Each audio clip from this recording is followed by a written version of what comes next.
How's it going, my fellow Flesh and Blood players? And welcome to a new Lore Booster Box game. So this month we have Monarch. Last month we did Crucible of War, which talked about the start of the Demonastery invading Solana. This month we will be talking about what got Levia into being part of the Demonastery.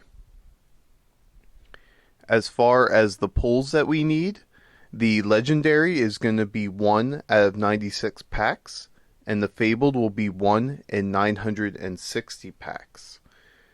So let's hope we can pull one of those, and we can get deeper into the lore of this set.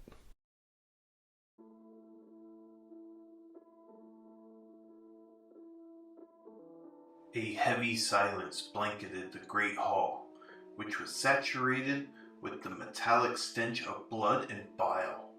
The once pristine walls were streaked with copper stains, and claret pooled beneath cooling corpses. Their expressions twisted with fear and pain. Only one of the room's occupants remained upright, stalking through the carnage. For the first time she could remember, the Barthymont estate lay completely silent, deprived of even the tangible, unspoken tension which usually hung in the air. Yet, as Levia drew near the main entrance of the great hall, she heard the faint, distant sound of footsteps.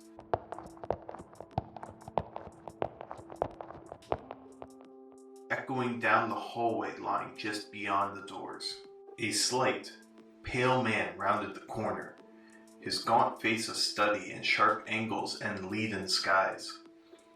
As his steely gray eyes met Levia's gaze, his expression turned dour, lips twisting into a grimace.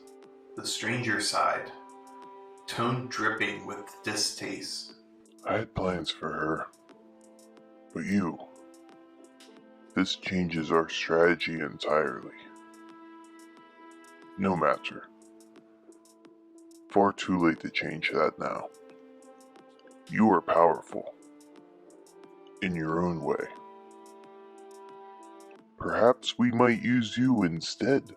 He extended one hand towards her, something clasped within his palm, foolishly ignoring the rage which rippled across Levia's countenance. When her gaze settled on his outstretched hand, something burned at the corners of her vision. The singe of shadow ether, a familiar assault on her senses. Here was the same power, the same dark influence that she'd come to know so well. Levia could almost hear the lady's laughter, could almost taste the black blood on the back of her tongue. Come with me. The man continued, dark gaze falling to Levia's curled talons. I can offer you power. Make you even stronger. The power you laid claim to today is but a fraction of. Levia lunged towards the strange visitor, slamming him against the nearest wall. Her clawed fingers cut easily into his flesh, shreds of fabric hanging from his battered skin as Levia drove her hand into his chest, elbow deep in the man's ribcage. She felt the staccato rhythm beat against her palm, his muscles seizing as blood vessels burst beneath her pointed talons. And then she tore the stranger's heart from his chest with a wet, disbelieving gurgle.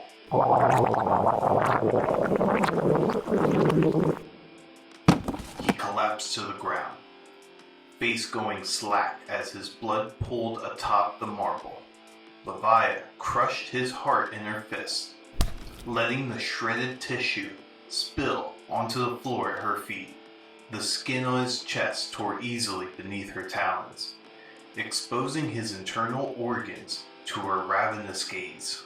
Sinking her hands into the pooling blood, she grabbed his organs by the handful, ramming lungs and kidneys and intestines into her open mouth, grinding the viscera between her teeth until they were a fine paste, watery purge leaking from her carnassials.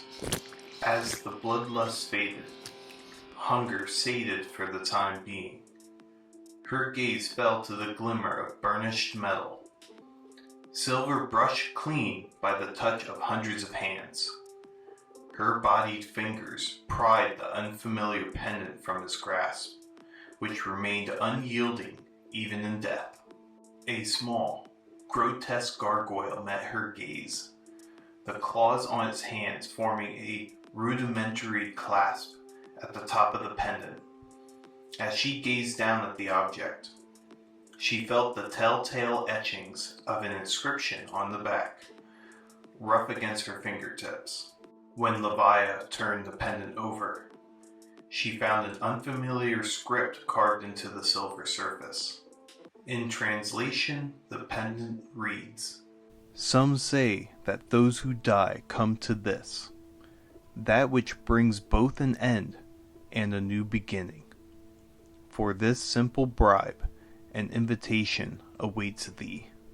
Another gargoyle, carved of stone, sat before her. Its expression was one of mischief. Its cold, unyielding features curled into something almost resembling a smirk.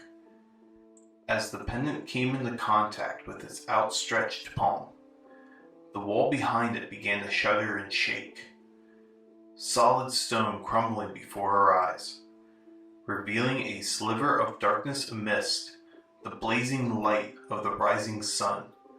In an instant, the pendant simply disappeared, leaving only a tiny plume of white smoke.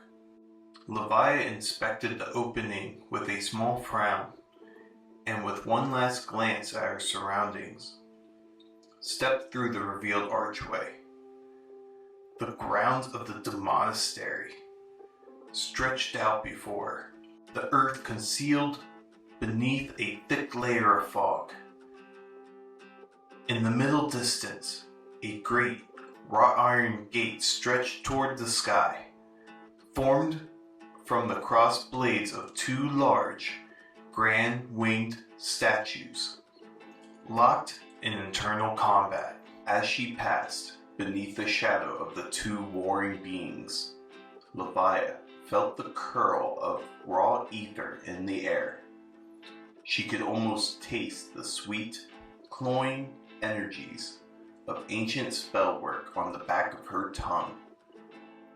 To the left of the gate lay a small guardhouse, abandoned, and some deep, unspoken instinct at the back of her mind shuddered at the sight of the decrepit shack.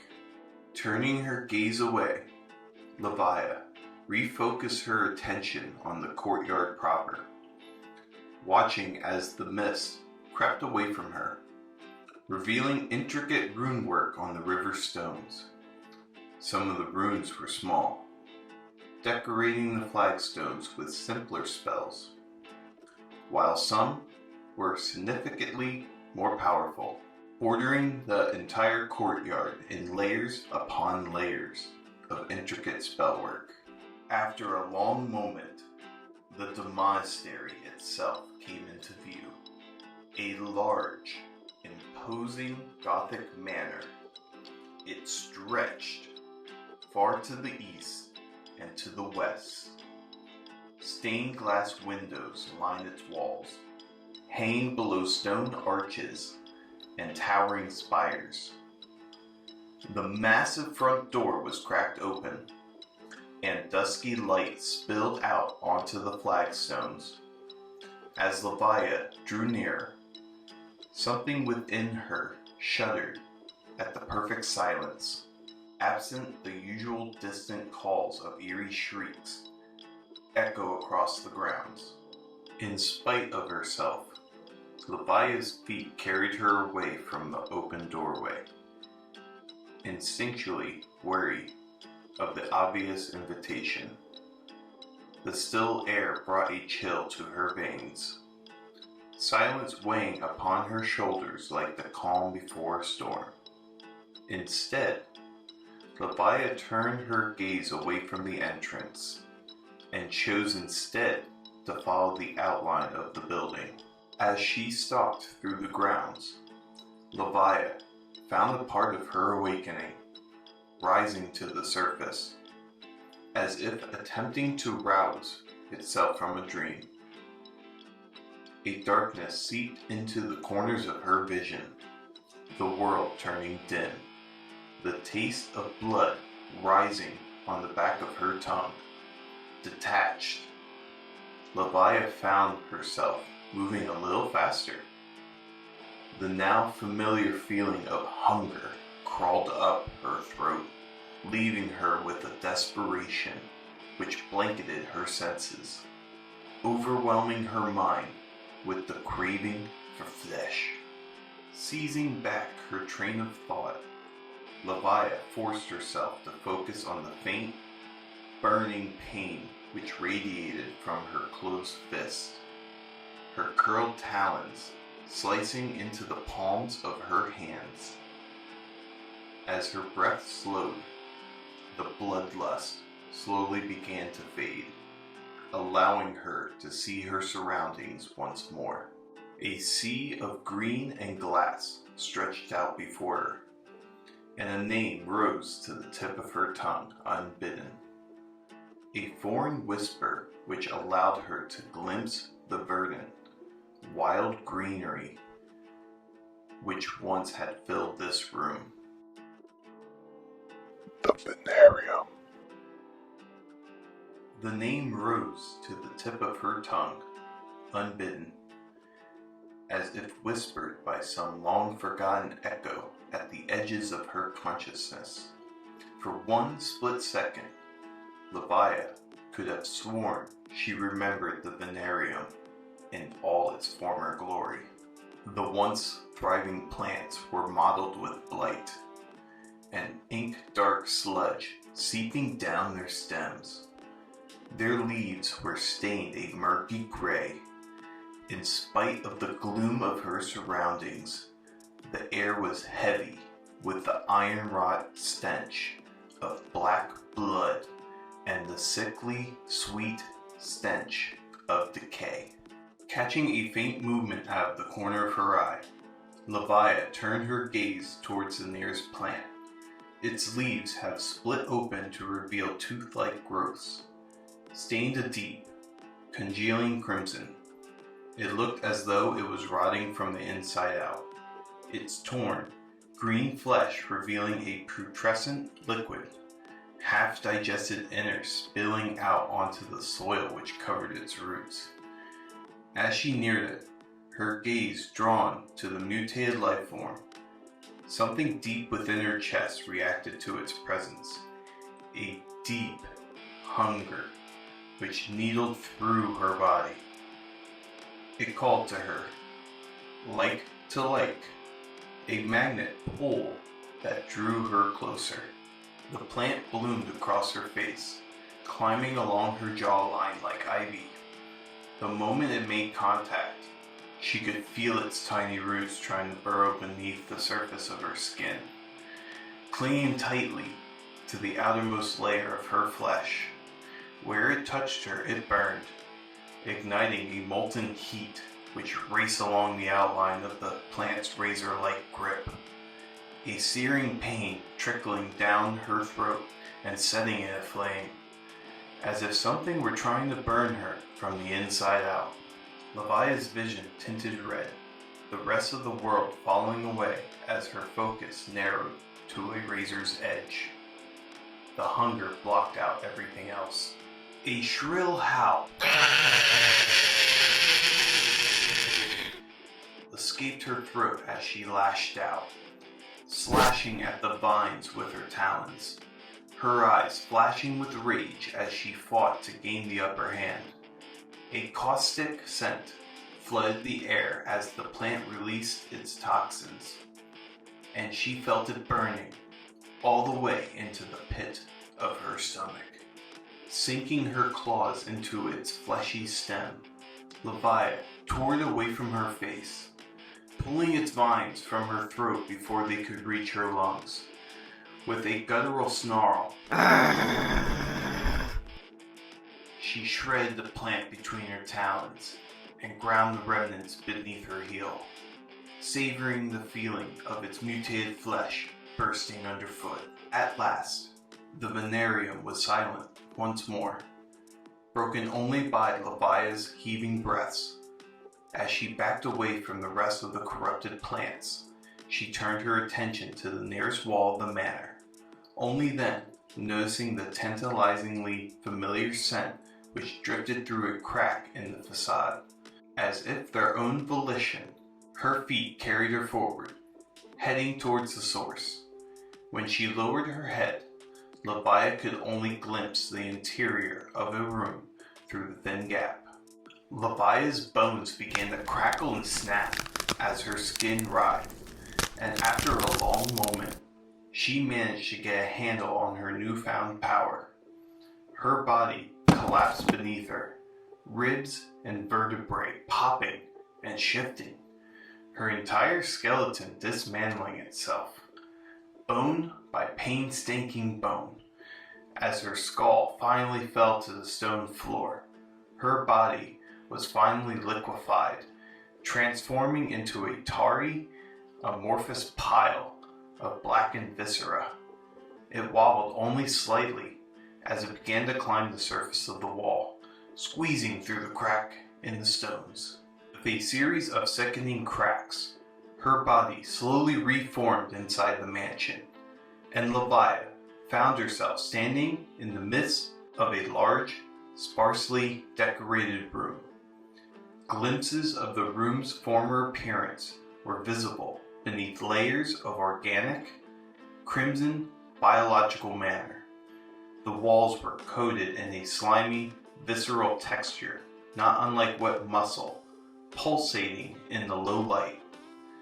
There was something so distinctly unnatural about the sight that an instinctive revulsion brought bile to the back of her throat, her veins burning with the need to fight or flee. Drawing air into her lungs with a sharp hiss, she turned her attention to the hallway just beyond, catching the faintest movements within the depths of the shadows. The thing staggered forward in an unsteady, lopsided gait, lurching to one side of each flattering step. In the low light of the lanterns, parts of its body looked almost human, with hints of unmarred flesh.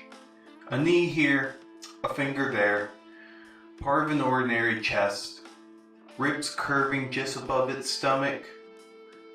However, at the edges of its body, changes rippled across its skin, revealing great networks of molted veins and sharp talons. One good eye stared out of a broken face, a cheekbone sliced in two by a mouthful of needle-like teeth. Its other eye bulged out of a sunken socket, breaking away into dozens of glittering white pustules, the jutting edges of its mandible carved around the base of its skull, a gruesome imitation of a halo carved from tarnished bone. As the creature drew closer, Levia looked upon the near-human parts of its face and felt the icy, distant disquiet of familiarity, a name on the tip of her tongue. Another pair of the fiends crept out into the hallway, appearing amidst the gloom. When the first creature drew within range, Levia threw herself upon it with a snarl, claws tearing through its flesh as a ship's prow would slice through the water. In spite of its marvelant appearance, it bled like any other creature, its ichor red as any human's would be. It crumpled to the marble floor with a dull crunch, and in the following heartbeat, the second creature lunged for her throat, only to meet a similar fate. With a dull thud, its body collapsed, leaving the one remaining beast in Levi's path. It stared at her blankly over the corpses for one long moment before it turned on its heel and fled down the hall. Its hesitant, blundering gait was all too reminiscent of a wounded animal, desperate in its attempts to escape the predator which followed in its wake. Something about its features stirred Levi's bloodlust to a fever pitch, the familiar sensation of searing hunger seeping through her veins. It inevitably stained her sight a deep, dark scarlet, blotting out her peripheral vision in a haze of bloodied mist. Leviah remained oblivious to the difference. Driven by hunger, her gaze was fixed on the creature, which raced just out of reach. Just as her fingertips brushed its expanse of waxy flesh, it burst through an open doorway, dodging her outstretched talons. The room opened up before her to reveal a veritable horde of the beasts, all bearing the same bleary, steely, flintlock eyes. Leviah tried not to stare at their facial features. The distant echoes of familiarity discordant inside her skull, the faint ringing in her ears, only growing louder and more shrill as she looked at them for too long. Some of the fiends could almost have been entirely human, if not for the distinct slimy coating on their skin, grainy with ocean salt. It was as if they had risen from the depths of death's Nile itself. Some looked like creatures from a half-remembered nightmare, only partly formed, their disjointed body parts strung together in the wrong order. The largest among them was a massive, amorphous being whose ivory, gelatinous flesh glistened in the low light. A number of tentacle-like appendages sprouted from its pale form, holding aloft a single, disembodied head. Gleaming white bone lay exposed on one side of the head, the face split by a gash stretching from the top of the brow bone to the corner of the mouth, lined with scarlet muscle and ivory sinew. The open wound revealed the edges of its reddened eyeball, his pupil dilated from the pain. And yet, as much as the creature fought to tear his face apart, the flesh continued to reform beneath the touch of its tentacles, as if stuck in an endless cycle of regrowth. The man's wide, pale green eyes locked into Leviah's form across the room, his teeth bared in an expression raw with both anger and agony. Without warning, an unfamiliar voice echoed within her mind, a tangible feeling which translated itself readily into words. Free me. If you wish to avoid meeting the same fate as I have, free me, and I shall share what I know. In that same moment, the beast turned its gaze towards Leviah, its face contouring with an expression she recognized as bloodlust. Free me, now! After a split second's hesitation, Leviah hissed under her breath, surging toward the colossal beast which now reached for her, tearing through its appendages and loosening its grip just long enough to rip the head from its grasp. Tucking it beneath her arm, she turned and lunged for the open doorway, a deep rumble shaking the floorboards beneath her feet as the beast roared.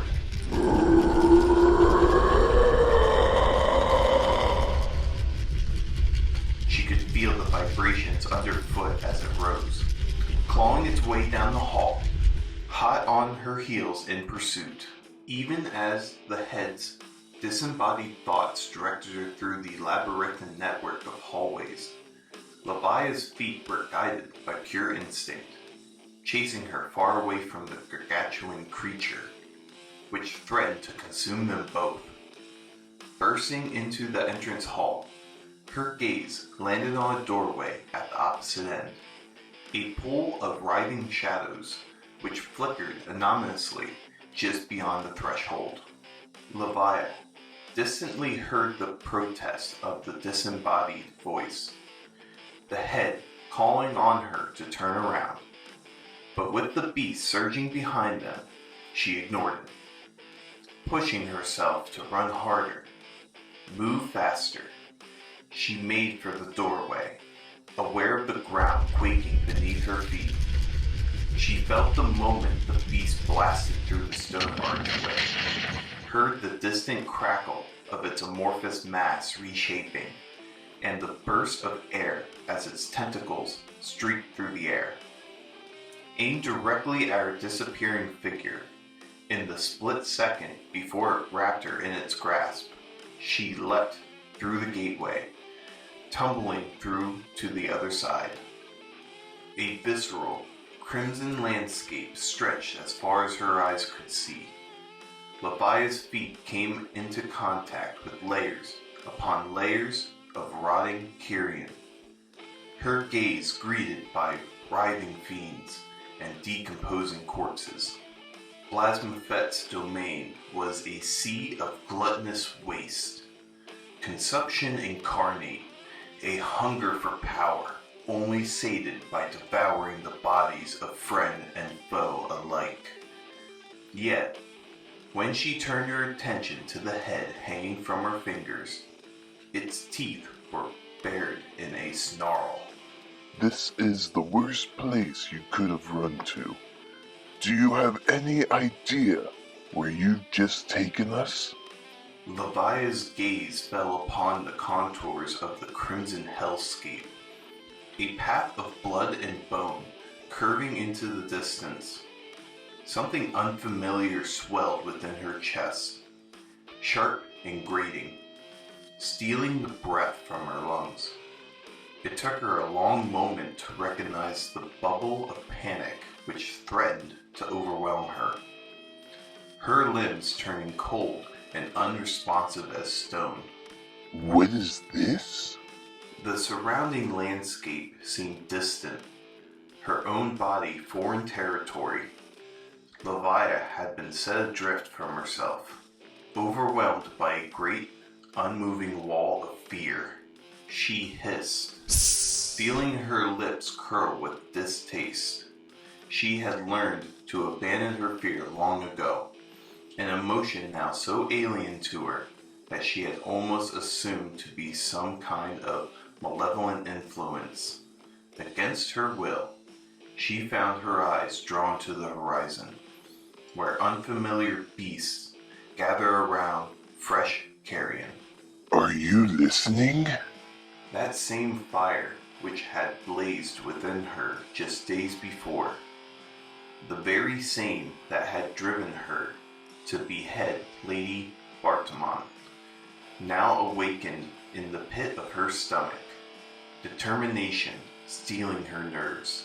The head swung wildly at her hip, his distant voice hissing distaste as Leviah turned towards the horizon, set her sights on the beast which gathered there, and struck. The first of Blasmaphet's creatures were small, worm-like beasts, having barely sprouted legs and teeth. Like crustaceans, they scuttled along the earth, yet they were half the height of a grown man, and still posed a threat to the unaware. Leviah pulled apart their gelatinous forms with her bare hands, ripping through their bodies and snapping their spindly limbs. The second class of Blasmaphet's creatures was larger, some bipedal, some on 4 limbs, others moving along the earth on a series of insect-like legs. Whether they bared teeth or barbed tongues, Leviah tore each one apart, cramming their flesh into her mouth and devouring them piece by bloody piece. The third class of Blasmaphet's creatures was well mutated, picking up several traits from their prey multiple heads, mouths filled with razor-like teeth. Great, writhing beasts whose faces were a mass of feelers, ripping their prey apart by their limbs. Leviathan cut each one down, finding their weaknesses and striking them into the earth to feed her unending hunger. The fourth of Blasmaphet's creatures was an abomination, with great, bulbous bodies, multitudes of limbs armed with prodigious claws, sprouting extra bodies from their backs, or sporting layers of toxic flesh. Their mouths were lined with hundreds of teeth, ready to devour their prey. They were killing machines, fueled by the need to consume.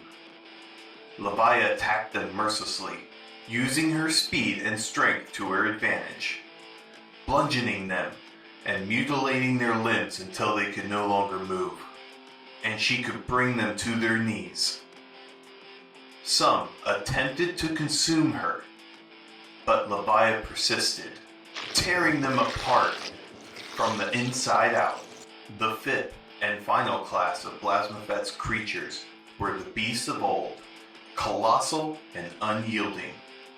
Yet, Leviathan used their strength against them, climbing their amorphous forms and ripping out great chunks of flesh, devouring them piece by piece, claiming their power one mouthful at a time.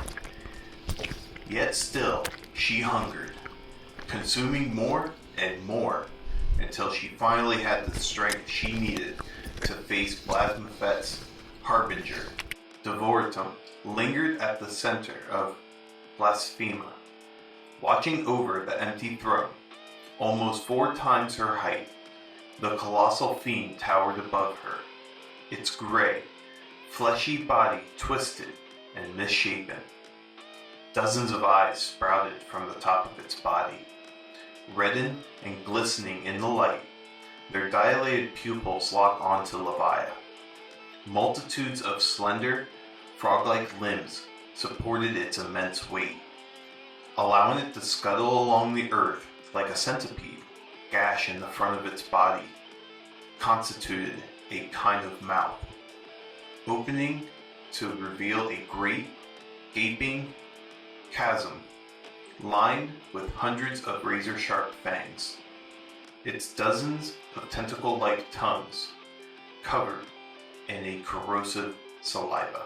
However, even in the face of this horrendous brute, Leviathan did not falter. After hunting and devouring enough creatures to become a beast in her own right, Leviathan went toe-to-toe with the Devortum, propelled by sheer rage and bloodlust, lunging at the being's immense mass of a body. Leviathan tore out one of its eyes with her bare hands, snapped limbs with the weight of her mace, buried her talons into a writhing tongue, and ripped it from the beast's mouth. She left great gashes along the side of its body.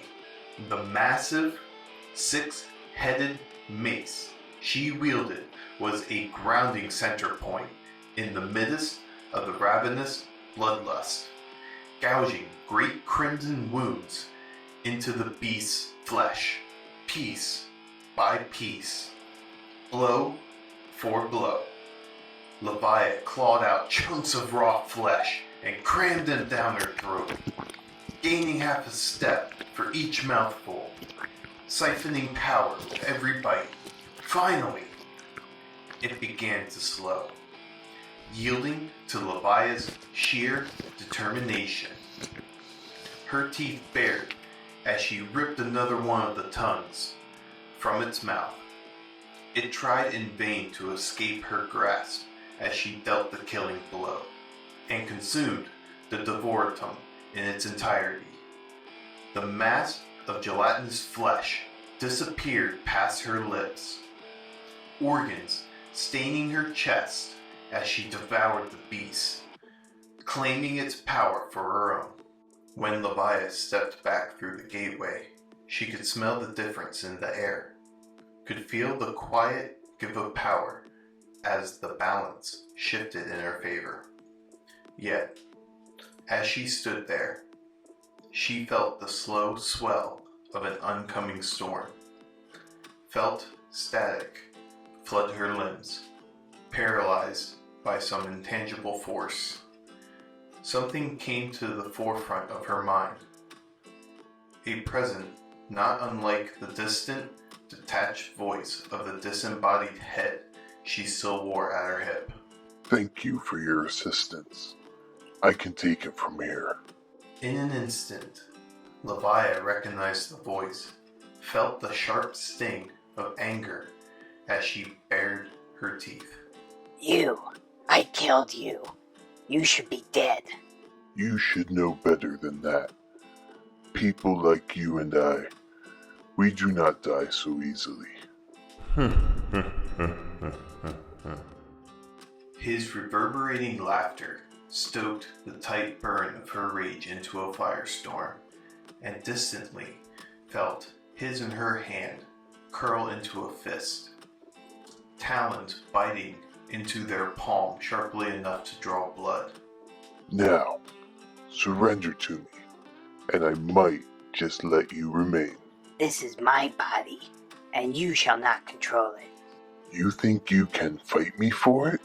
Again, she felt the caustic sting of his sardonic laughter.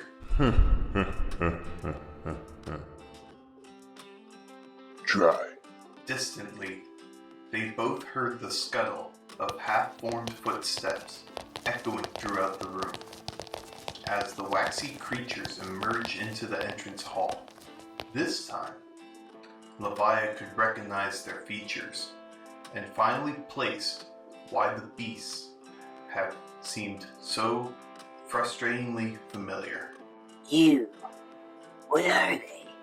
What are you? My creations.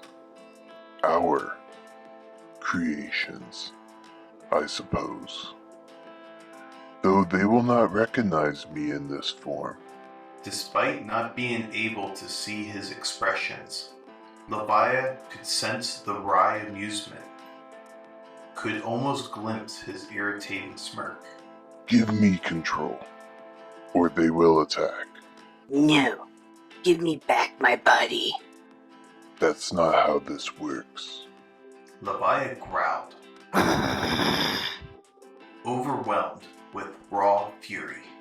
The struggle for her body was indescribable. The sensation of wrestling a parasite from deep within her chest, pulling the very air from her lungs with her own two hands. It burned, a caustic compulsion, like trying to breathe under the surface of a lake and only drawing in ever more silty water, drowning in mud and filth. She could almost get a grasp on his presence, could almost wrap her consciousness around his. But every time she came close, he would writhe and slip out of her clutches, slinging his own thoughts back and poisoning her mind. As if through a great layer of fog, Leviah heard the low, reverberating hum of the gateway behind them, felt the static energy in the air as something else emerged. Together, they moved their head just enough to glimpse the newcomers out of their peripheral vision, conjoined for one split second by the need to sense what stood at their back. A man emerged, ahead of the rest of his companions, black hair curling through the air like mist as he pulled through the surface of the veil. Faint runes blazed violet on the pale expanse of his skin, glowing beneath the straps of armor which covered part of his chest. His robe dissipated at the edges like a half-remembered dream, a chain whip slowly coiling, the segments reconnecting to form a sinister blade. His dark, severe gaze flicked to the creatures before them for a split second before he turned his face to hers. Expression unreadable. While your face is unfamiliar, I recognize the shadows under your skin. I see that Graves wishes to take control, but that coward lacks the power. Watch and learn. With a flick of his wrist, his sword separated once more, blades slicing through the air between them with a sharp crack. Like lightning, the very air seemed to spark and cleave itself in two, revealing a nebulous silhouette framed by raw ether. The hunger made itself known, striking her with the force of thunder. She felt the exact moment that his control weakened, seized back the reins of her muscles, and with the speed and might of a gunshot, snapped the revealed soul between her teeth. Graves' consciousness was a fine wine on the surface of her tongue, slipping easily down her throat. Leviah heard his voice fade with a deep sense of satisfaction, baring her teeth at the stranger in a rough approximation of a grin.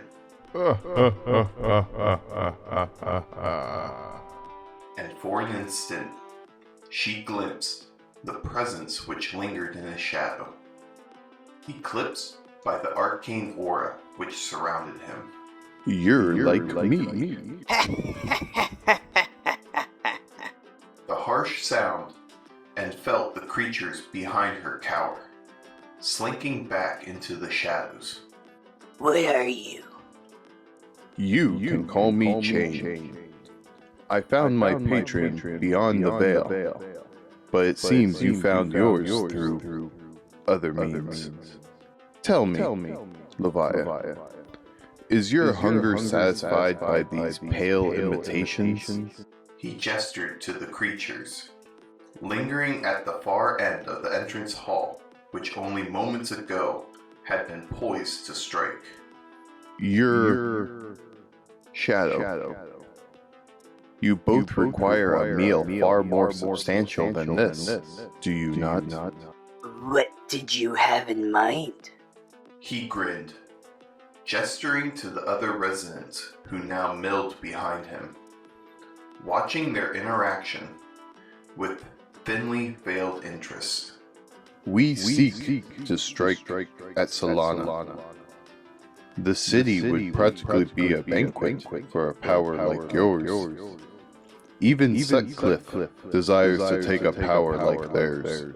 Chain gestured to the head at her hip, hands outstretched. Join us, Leviah, and devour the light.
So unfortunately, we didn't find the card that we needed to go further into this lore set.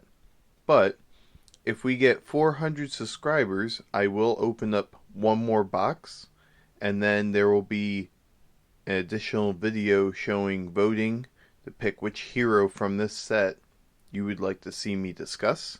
Even though I know we did quite a bit of Levi here, but there is more to her story. So I hope you all enjoyed the lore here today, and I will see you all next week. Take care.